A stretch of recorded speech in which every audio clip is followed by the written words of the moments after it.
Hello friends, welcome to my channel tips on mathematics. So आज के इस video में क्लास 10th अध्याय 6 त्रिभुज का प्रश्नावली 6.2 का प्रश्न 1 और 2 को सॉल्व करने वाले हैं। इससे पहले के वीडियो में हमने प्रमेय 6.1 थेल्स प्रमेय और प्रमेय 6.2 को हमने सिद्ध किया है। प्लेलिस्ट को चेक करके वीडियो को देख सकते हैं और उससे रिलेटेड जो उदाहरण हैं, उदाहरण 1, 2 और 3 को सॉल्व किया है। सो वीडियो स्टार्ट करते हैं, जिसमें हमारा जो पहला प्रश्न है आकृति 6.17 में 1 और 2 आकृति दिया हुआ है। में डी ई समांतर बी सी, डी ई समांतर बी सी है, डी ई समांतर बी सी दिया हुआ है। इसमें पहले वाले पॉइंट में ई सी हमें निकालना है, दूसरे वाले पॉइंट में हमें ए डी निकालना है। तो इस प्रश्न को सॉल्व करते हैं। तो इस तरीके से इसमें चित्र दिया हुआ है। तो पहले वाले पॉइंट में हमें निकालना है डी ई सी, हमें निकालना है ई सी निकालना है। और प्रश्न में जो दिया है, प्रश्न में क्या दिया है, डी ई समांतर बी सी, ये हमारा क्या है, प्रश्न में दिया है डी ई समांतर बी सी दिया हुआ है। तो प्रमेय लिखेंगे हम इस तरीके से, प्रमेय 6.1 से यहाँ पर हमें प्रमेय पूरा लिखना है। प्रमेय 6.1 से क्या हो जाएगा, जब एक रेखा इस तरीके से खींचा जाए कि जो तीसरे भुजा के समांतर हो और अन्य दो भुजा को डी और ई बिंदु पर अगर प्रतिच्छेद करे तो भुजाओं का जो अनुपात है वो आपस में क्या होता है, बराबर होता है। तो यहाँ पर ए डी बट्टा डी बी बराबर हो जाएगा ए ई बट्टा ई सी। तो प्रमेय 6.1 से यहाँ पर हो जाएगा ए डी बट्टा डी बी बराबर ए ई बट्टा ई सी। इस तरीके से प्रमेय 6.1 से हो जाएगा। अब ए डी कितना है, 1.5 बट्टा डी बी कितना है, 3 बराबर ए ई 1 बट्टा सी ई हमें निकालना है। अब इसको हमें क्या करना है, सॉल्व करना है। तो यहाँ पर पॉइंट हटाएंगे तो यहाँ पर 0 बढ़ जाएगा। 15 बट्टा 30 बराबर 1 बट्टा सी ई, 15 एकम 15, 15 दूनी 30, क्रॉस मल्टीप्लाई करेंगे, यहाँ पर आ जाएगा 1 बट्टा 2 बराबर 1 बट्टा सी ई। क्रॉस मल्टीप्लाई करेंगे तो सी ई इक्वल टू हो जाएगा 2। तो सी ई यहाँ पर कितना है, 2 सेंटीमीटर। ये हो गया हमारा पहला वाला पॉइंट का आंसर। अब दूसरा वाला पॉइंट में चित्र दिया हुआ है, इसको बना लेते हैं। तो प्रश्न में दिया है, जो सेकंड पॉइंट है इसमें क्या दिया हुआ है, डी ई समांतर है बी सी के। तो प्रमेय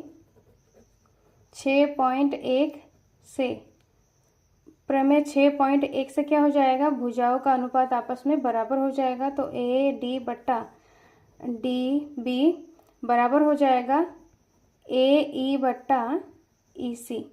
ए डी बट्टा डी बी बराबर है ए ई बट्टा ई सी, ये बराबर हो जाएगा। अब हमें ए डी का मान निकालना है। तो ए डी बट्टा डी बी कितना है, 7.2, ए ई कितना है, 1.8 बट्टा ई सी 5.4 है। पॉइंट से पॉइंट हट जाएगा, क्योंकि यहाँ पर डेसिमल पॉइंट कितने हैं, 1 1 है, तो पॉइंट से पॉइंट हट जाएगा। ए डी निकालेंगे तो ए डी इक्वल टू कितना हो जाएगा, 18 बट्टा 54, और यहाँ पर 7.2 इक्वल किधर आएगा, तो 7.2 गुणे में हो जाएगा। 18 एकम 18, 18 तिया 54, और यहाँ पर आ जाएगा 7.2 बट्टा 3 से इसको डिवाइड करेंगे तो 3 दूनी 6, 3 दूनी 6, पॉइंट आ जाएगा 3 चक्कू 12, मतलब यहाँ पर 2.4 सेंटीमीटर आ जाएगा। तो ए डी इक्वल टू क्या आ जाएगा, 2.4 सेंटीमीटर। ये क्या है, इसका फाइनल आंसर है।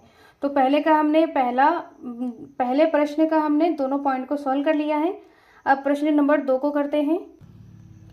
प्रश्न नंबर 2 में किसी त्रिभुज पी क्यू आर की भुजा पी क्यू और आर पी आर पर क्रमशः बिंदु ई और एफ स्थित है। निम्नलिखित में से प्रत्येक स्थिति के लिए बताइए कि ई आर समांतर क्यू आर है।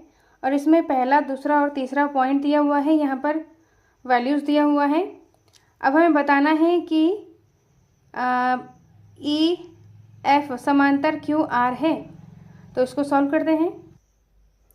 तो इसमें हमें बताना है त्रिभुज पी क्यू आर में ई एफ समांतर क्यू आर, ये हमें समांतर बताना है। तो समांतर कब होगा? प्रमेय 6.2 से यहाँ पर एक रेखा किसी त्रिभुज के दो भुजाओं को एक ही अनुपात में विभाजित करे तो वह तीसरे भुजा के समांतर होता है।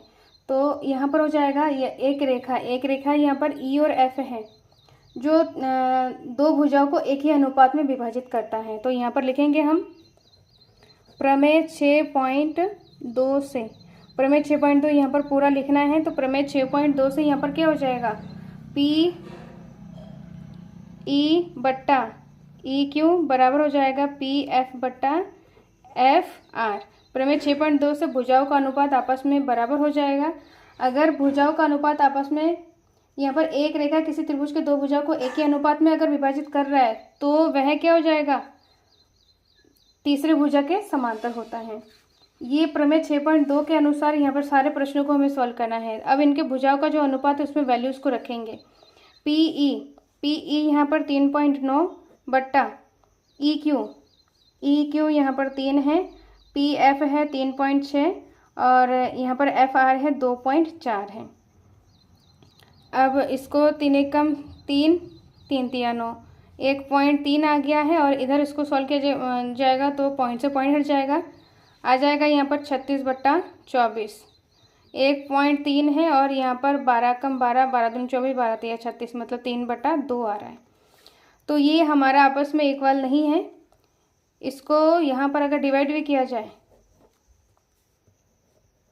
2 एकम 2 पॉइंट लगाया, यहाँ पर एक आ जाएगा, पॉइंट लगाया, 0 बड़ा 2 पंजे 10, यहाँ पर आ रहा है 1.3 और यहाँ पर आ रहा है 1.5। ये क्या है? इक्वल नहीं है। इसका मतलब पी ई बट्टा E Q does not equal P F बट्टा एफ आर। पी एफ बटा एफ आर ये इक्वल नहीं है। अतः यहाँ पर ई एफ समांतर नहीं है क्यू आर के। तो ये दोनों जो रेखाएं हैं ई एफ समांतर नहीं है क्यू आर के। इस तरीके से हमें सॉल्व करना है। इसका जो सेकंड पॉइंट है, सेकंड पॉइंट को सॉल्व करते हैं। सेकंड पॉइंट में जो दिया है तो सेम हमारा क्वेश्चन है सेकंड वाला भी। तो इसमें भुजाएं यहाँ पर दिया हुआ है। अब प्रमेय 6.2 से यहाँ पर भुजाओं का अनुपात आपस में बराबर हो जाएगा। तो पी ई बट्टा ई क्यू बराबर हो जाएगा पी एफ बट्टा एफ आर। अनुपात को रखेंगे, पी ई यहाँ पर 4 है, ई क्यू यहाँ पर 4.5, पी एफ है 8 और यहाँ पर एफ पी आर है 9। पी आर है आर एफ, हाँ आर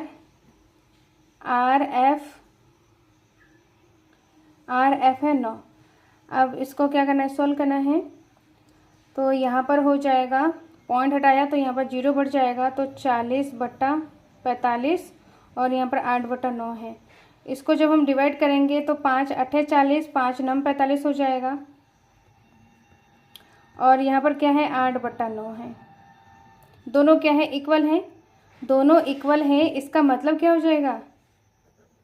पी ई बट्टा ई क्यू बराबर हो जाएगा पी एफ बट्टा एफ आर।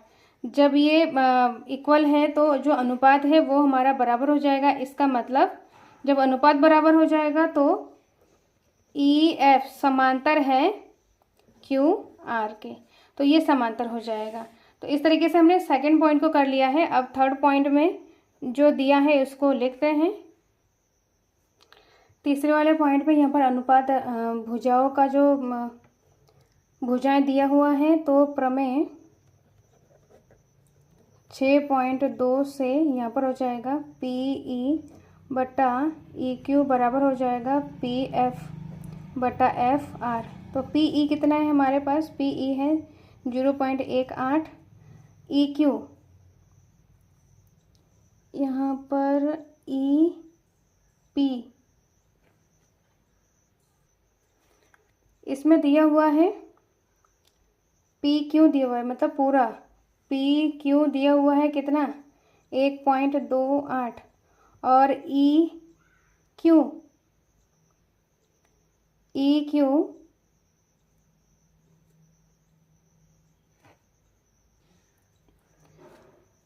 पीई दिया हुआ है, जो पीई है वो है 0.18 है और टोटल यहाँ पर कितना है 1.28 है। पी आर दिया हुआ है, पी आर मतलब टोटल कितना दिया हुआ है, पी आर 2.56 और पी एफ छोटा वाला 0.36 दिया हुआ है। तो यहाँ पर हम ई क्यू निकालेंगे, तो ई क्यू कब निकलेगा, ई क्यू बराबर हो जाएगा पूरे में से अगर इतने हिस्से को माइनस कर दिया जाए, पूरा यहाँ पर है पी क्यू माइनस पीई, पूरे में से अगर इतने को माइनस कर दिया जाए, इतना हिस्सा हटाया जाए तो बचेगा कितना, ई क्यू ही तो बचेगा। तो यहाँ पर पी क्यू क्या है 1.28 और पी ई कितना है 0.18 है। इसको माइनस करेंगे तो 1.28 है, माइनस किया जाएगा, 8 में से 8 गया, 0 2 में से गया 1 आ रहा है। मतलब इतना क्या है, पी ई क्यू है 1.1 सेंटीमीटर। सेम तरीके से हमें इसको भी निकालना है। एफ आर क्या हो जाएगा, P R minus P F. P R कितना है 2.56 माइनस पी एफ कितना है 0.36, माइनस किया जाएगा तो 6 में से 6 गया 0, 3 में से 5 में से 3 गया 2, पॉइंट के नीचे पॉइंट, यहाँ पर 2, मतलब 2.2 आ रहा है। एफ आर यहाँ पर कितना है 2.2 सेंटीमीटर। अब भुजाओं का अनुपात रखेंगे, जो यहाँ पर हमने निकाला है इतने हिस्सों को यहाँ पर लिखना है, फिर जाके प्रमेय 6.2 हमें लिखना है। अब यहाँ पर अनुपातों को हम लिखेंगे, तो अनुपात में यहाँ पर पी ई बटा ई क्यू हमने निकाला है 1.1, पी एफ है 0.36 और एफ आर है 2.2। अब हमें क्या करना है, इसमें सॉल्व करना है। तो यहाँ पर आ जाएगा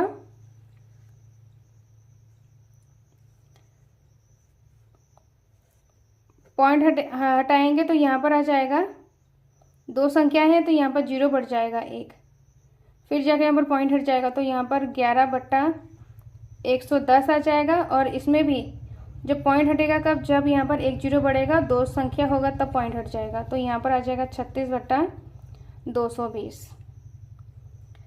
अब यहाँ पर आ जाएगा, इसको जब सॉल्व किया जाएगा 2 से डिवाइड करेंगे तो 2 1 कम 2, 2 8 16 और 2 1 कम 2, 2 1 कम 2 0, मतलब यहाँ पर आ जाएगा 18/110 और इसमें 18/110। तो दोनों का आंसर हमारा क्या आ रहा है, दोनों साइड का हमारा इक्वल आंसर आ रहा है। इसका मतलब है पी ई बट्टा ई क्यू बराबर है पी एफ बट्टा एफ आर। ये जब हमारा जो अनुपात है वो अनुपात अगर इक्वल है, इसका मतलब क्या हो जाएगा, ई एफ समांतर हो जाएगा क्यू आर के। ये दोनों लाइन हमारा क्या हो जाएगा, समांतर है। तो इस तरीके से हमें इसको सॉल्व करना है। इस प्रश्न में प्रश्न नंबर 2 में प्रमेय 6.2 का यूज हुआ है, जो कि हमने इसको पहले के वीडियो में सिद्ध करना सिखाया है और किस तरीके से इसको अप्लाई किया जाता है। उदाहरण 1, 2 और 3 में इसको हमने सॉल्व किया है। प्लेलिस्ट को चेक करके वीडियो को देख सकते हैं। अब इस वीडियो का जो लास्ट प्रश्न है, प्रश्न नंबर 3 को सॉल्व करते हैं। प्रश्न नंबर 3 में बोला जा रहा है कि आकृति 6.18 में यदि एल एम समांतर बी सी और एल एन समांतर डी सी है तो सिद्ध कीजिए कि ए एम बट्टा एम बी, ए एम बट्टा ए बी, ए एन बट्टा ए डी। तो यहाँ पर ये जो प्रश्न है, प्रश्न नंबर 3 उदाहरण नंबर 1 के जैसा है, हमें उसी तरीके से उसको सॉल्व करना है। यहाँ पर अनुपात में हमें क्या सिद्ध करना है, ए एम बट्टा ए बी, मतलब पहले आधे को लिया जा रहा है फिर पूरे को लिया जा रहा है। सेम ए एन बट्टा ए डी, आधे को लिया जा रहा है फिर पूरे को लिया जा रहा है। तो इसको सॉल्व करते हैं जैसे हमने उदाहरण 1 को सॉल्व किया है। तो प्रश्न में जो चीज़ें दिया है और सिद्ध करना है हमने लिख लिया है और चित्र बना लिया है जो कि प्रश्न में दिया हुआ है। अब यहाँ पर ए एम बट्टा ए बी, ए एम बट्टा ए बी है जो कि, तो सिद्ध में यहाँ पर ए एम बट्टा ए बी निकालना है। ए एम बट्टा ए बी मतलब ऊपर वाले साइड को निकालना है। ए एन बट्टा ए डी, ए एन बट्टा ए डी मतलब नीचे वाला निकालना है। तो इसको देखा जाए कि हमारा ए एम बटा ए बी इस वाले भुजा से रिलेटेड है, इस वाला भुजा ए बी से रिलेटेड है। तो ए बी से बनता हुआ त्रिभुज कौन सा है हमारे पास, ए बी सी है, ए बी सी है ऊपर वाला त्रिभुज, जो कि प्रश्न में भी दिया है कि एल एम समांतर है बी सी के, एल एम समांतर है बी सी के। जब ये समांतर दिया हुआ है और ये चीज़ें हमें निकालनी है तो ये जो समांतर भुजाएं रिलेटेड है त्रिभुज ए बी सी से रिलेटेड है। तो इस वाले त्रिभुज में हम प्रमेय 6.1 का उपयोग करेंगे क्योंकि यहाँ पर समांतर भुजाएं दिया हुआ है। तो लिखेंगे हम त्रिभुज ए बी सी में, त्रिभुज ए बी सी में एल एम समांतर बी सी है, ये हमारा क्या है दिया है। एल एम समांतर बी सी भुजा दिया हुआ है तो प्रमेय 6.1 से, मतलब प्रमेय थेल्स प्रमेय से, प्रमेय यहाँ पर पूरा लिखना है। प्रमेय थेल्स प्रमेय से क्या हो जाएगा, इसमें जो त्रिभुज है दो भुजाएं, इस त्रिभुज को अगर हम सीधे तरीके से बना लें, इस तरीके से अगर बनाया जाए A B C, A B C और ए बी के समांतर एल एम है, बी सी के समांतर, बी सी के समांतर एल एम है, ए बी में एम है, ए बी में एम है और ए सी में एल है, ए सी में एल है, इस तरीके से। तो भुजाओं का अनुपात आपस में बराबर हो जाएगा। अगर हम इसको सीधे तरीके से बना लें तो हम भुजाओं का अनुपात आराम से निकाल सकते हैं। तो ए एम बट्टा एम बी, प्रमेय 6.1 से ए एम बट्टा एम बी बराबर हो जाएगा ए एल बट्टा एल सी, ए एल बट्टा एल सी। ये है हमारा समीकरण नंबर 1। अब नेक्स्ट हमें यहाँ पर ए एम बट्टा ए बी, ए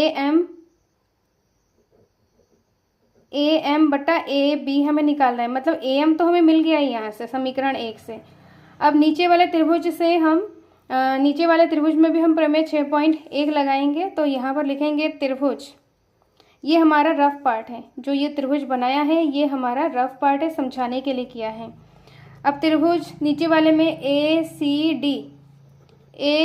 डी में दिया है यहाँ पर एल एन समांतर सी डी, एल एन समांतर है सी डी के। तो लिखेंगे यहाँ पर एल एन समांतर सी डी, ये क्या है प्रश्न में दिया है। जब ये चीज़ें दिया है तो प्रमेय 6.1 से, प्रमेय 6.1 यहाँ पर पूरा लिखना है। प्रमेय 6.1 से इस त्रिभुज को एक बार सीधे तरीके से बना लेते हैं। ये हमारा त्रिभुज है ए डी सी है और ए डी में एन है और ए सी में एल है। तो डी सी समांतर एल एन है। जब ये समांतर है तो इनके भुजाओं का अनुपात आपस में बराबर हो जाएगा। तो ए एन बट्टा एन डी बराबर ए एल बट्टा एल सी हो जाएगा। भुजाओं का अनुपात आपस में बराबर हो जाएगा। ये है समीकरण नंबर 2। अब समीकरण 1 और 2 में हम देखेंगे समीकरण 1 तथा 2 से। समीकरण 1 और 2 में अगर हम देखें कि ए एल बट्टा एल सी दोनों का राइट हैंड साइड क्या है, इक्वल है, तो लेफ्ट हैंड साइड भी हमारा क्या हो जाएगा, इक्वल हो जाएगा। जो कि ये आपस में इक्वल है तो राइट हैंड साइड इक्वल है तो लेफ्ट हैंड साइड इक्वल हो जाएगा। तो यहाँ पर समीकरण 1 तथा 2 से ए एम बट्टा एम बी बराबर ए एन बट्टा ND हो जाएगा। अब हमें सिद्ध क्या करना है, AM बट्टा AB, AN बट्टा AD, इसमें है AM बट्टा MB, AN बट्टा ND, मतलब AM बट्टा MB, AN बट्टा ND, भुजाओं का अनुपात हमने निकाल लिया है। अब हमें सिद्ध क्या करना है, AM मतलब आधा आया फिर पूरा आया, तो जब इस तरीके का आए तो सबसे पहले यहाँ पर क्या करना है, यहाँ पर सिद्ध करना है AM और AB, AN और AD। तो सॉल्व करने के बाद यहाँ पर AM है और AN है, जो कि हमें सिद्ध भी करना है AM और AN। तो जिसको हमें रखना होगा, मतलब AM और AN को हमें रखना होगा, तो उसको हमें हर में लाना होगा। तो इसको क्या करना पड़ेगा, व्युत्क्रम करने पर MB बट्टा AM आ जाएगा और ND बट्टा AN आ जाएगा। हर का अंश में आ गया है, अंश का हर में आ गया है। अब दोनों और एक जोड़ने पर,